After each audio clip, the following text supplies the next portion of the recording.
Today we will discuss about the three-phase sinusoidal pulse width modulation.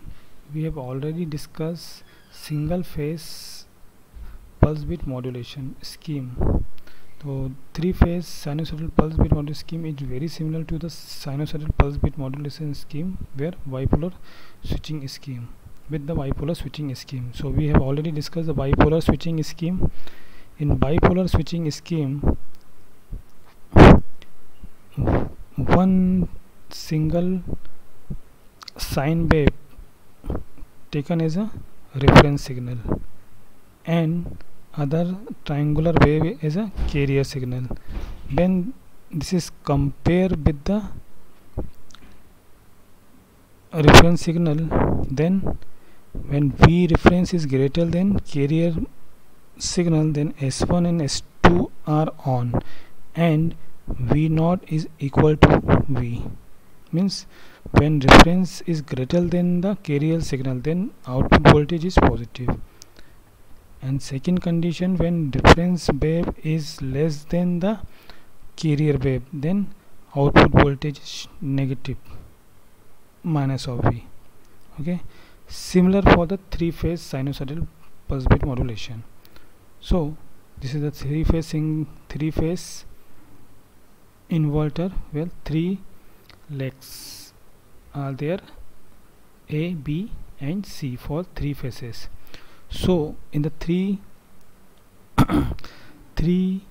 phase SPWM, sinusoidal pulse width modulation, here three reference waveform is there.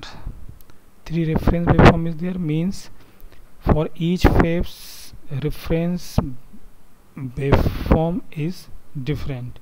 Triangular carrier wave is same, but reference signal is different for each phases. So this is phase A, reference signal of phase A, reference signal of phase B, reference signal of phase C, and this is the triangular carrier wave. So in the leg A, thyristor T1 and T4 are connected. T1 for positive and T4 for negative. Okay, when reference signal A is compared with the triangular signal, then see that when reference signal is greater than the triangular wave, then T1 is on. T1 is on means output voltage is positive.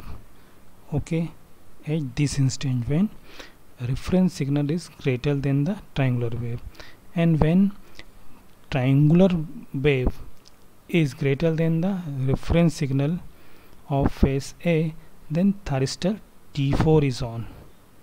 Okay, then again reference signal is greater than the triangular wave, then again T1 is on, then again for this instant our T4 is on. So this is for phase A when T1 and T4 are conduct according to this phase A waveform.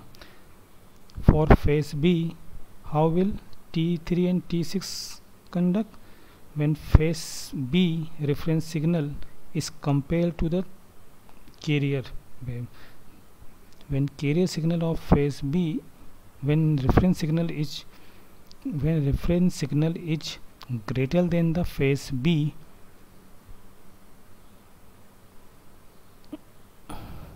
when reference signal of phase B is greater than the triangular signal, then our thyristor T3 is on.